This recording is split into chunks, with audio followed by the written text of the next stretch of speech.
नमस्कार, मैं महिमा यादव हूँ और स्वागत करती हूँ आप सभी का आज के बाढ़ समाचार में। हर रोज की तरह आज भी हम देश में हो रही मौजूदा बाढ़ की स्थिति और केंद्रीय जल आयोग द्वारा जारी एडवाइजरीज और फ्लड बुलेटिन के बारे में चर्चा करेंगे। आइए शुरू करते हैं आज का बुलेटिन। आज दोपहर तक केंद्रीय जल आयोग की रेड बुलेटिन रिपोर्ट के अनुसार बिहार में स्थित मुजफ्फरपुर जिले के बेनीबाद में बागमती नदी अत्यधिक बाढ़ की स्थिति में बह रही है।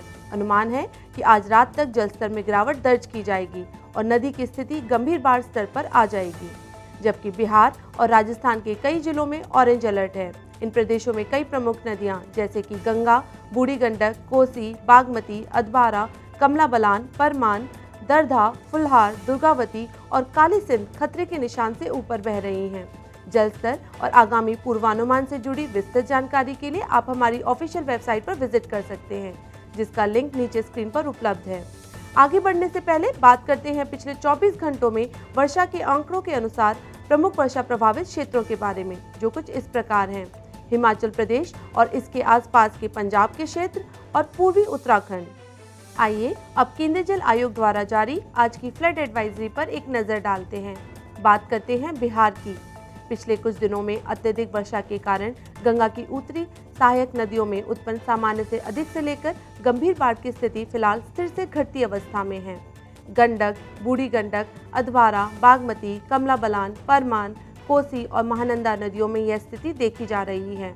प्रभावित जिलों में पूर्वी और पश्चिमी चंपारण, गोपालगंज, मुजफ्फरपुर, सीतामढ़ी, समस्तीपुर, वैशाली, दरभंगा, मधुबनी, खगड़िया, अररिया, सुपौल, पूर्णिया और किशनगंज शामिल हैं। यह स्थिति अगले 2 से 3 दिनों तक बनी रहने की संभावना है। मुख्य गंगा धारा में भी पटना से भागलपुर के बीच के हिस्से में सामान्य से अधिक से लेकर गंभीर बाढ़ की स्थिति अगले 3 से 4 दिनों तक जारी रहने का अनुमान है।